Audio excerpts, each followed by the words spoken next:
சின்ன பிஞ்செல்லாம் நார்மல் சப்போட்டா மாதிரி ரவுண்டாக தான் இருக்குது. அடுத்த ஸ்டேஜை பாருங்களேன், அதுவும் அதே ரவுண்ட் ஷேப்பில் தான் இருக்குது. ஆனால் இதுக்கு மேலே பார்த்தீங்கன்னா கோழி முட்டை சைஸுக்கு வந்துட்டு அதான் ஓவல் ஷேப்பு பாருங்களேன். தெரியுதா? ரைட். இப்போ நல்லா தெளிவாக தெரியுதுங்க. இந்த ரேஞ்சில் கூட நமக்கு கொஞ்சம் ரவுண்ட் ஷேப்லேருந்து முட்டை ஷேப்புக்கு வந்திருக்கா. ஆனால் இது கரெக்டாக பனானா ஷேப்புக்கு வந்துட்டு இப்போதைக்கு ஒரு 150 கிராம், 150 கிராம் ஓவராக பேசிக்கிட்டு 100 கிராம் வெயிட் இருக்குன்னு நினைக்கிறேன். இந்த பனானா சப்போட்டாவோட டேஸ்ட் நான் சாப்பிட்டேங்க. ஐயோ ரொம்ப இனிப்பாக இருக்குங்க.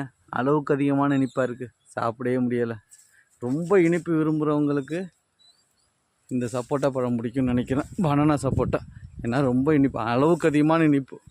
அப்படியே சர்க்கரை பாகாக குடிக்கிற மாதிரி இருக்குது. ஓவராக சொல்கிறனோ, நெசமாக அப்படி தான் இருக்குது. சப்போட்டா மரம் பிடிச்சிருந்ததுன்னா ஒரு லைக் பட்டன் தட்டி விட்டு போங்க. தேங்க்யூ.